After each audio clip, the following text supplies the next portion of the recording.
తండ్రి కొడుకులుగా మేమిద్దరం చాలా సినిమాలు చేసాం. బొబ్బుల రాజా, యావండి ఆవిడ వచ్చింది, ఘటన, వినోదం, దేవుడు, ఇలాంటి సినిమాలు. ఒక సీన్ ఇచ్చి ఇంప్రవైజ్ చేయాలంటే సీన్లో విషయం లేకపోయినా కూడా అతను ఎంత బాగా ఇంప్రవైజ్ చేస్తారు, సీన్ పండిస్తాడంటే అలాంటి నటులు వేల మీద ఎక్కువ తెలుగు. కోటబాబు దగ్గర నుంచి నాలాంటి ఆర్టిస్టులు చాలా నేర్చుకున్నాం. ఎప్పుడు చూడాలనిపించిన రారా ఒక్కనే ఉన్నాను ఇంట్లో బోర్ కొడుతుంది. ఈ మధ్యన కూడా వచ్చాలే నేను చాలాసార్లు.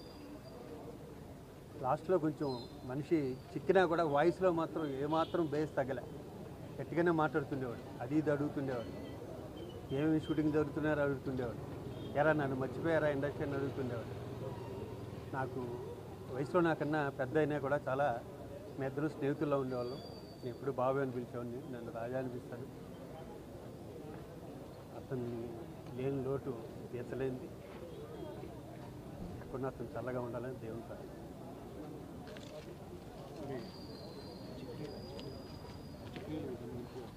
అంత్యక్రియల విషయాలు వాళ్ళ ఫ్యామిలీ మెంబర్స్ వచ్చి చెప్తున్నారు. ఎందుకంటే కోట శంకరరావు గారు ట్రైన్లో ఉన్నాడు, అక్కడ అరుణాచల్ నుంచి ఎక్కడి నుంచి వస్తున్నాడు. వాళ్ళ ఫ్యామిలీ మెంబర్స్ అందరూ డిసైడ్ చేసుకున్నాక చెప్తారు. ఈరోజే ఉంటుంది అనుకుంటున్నాను.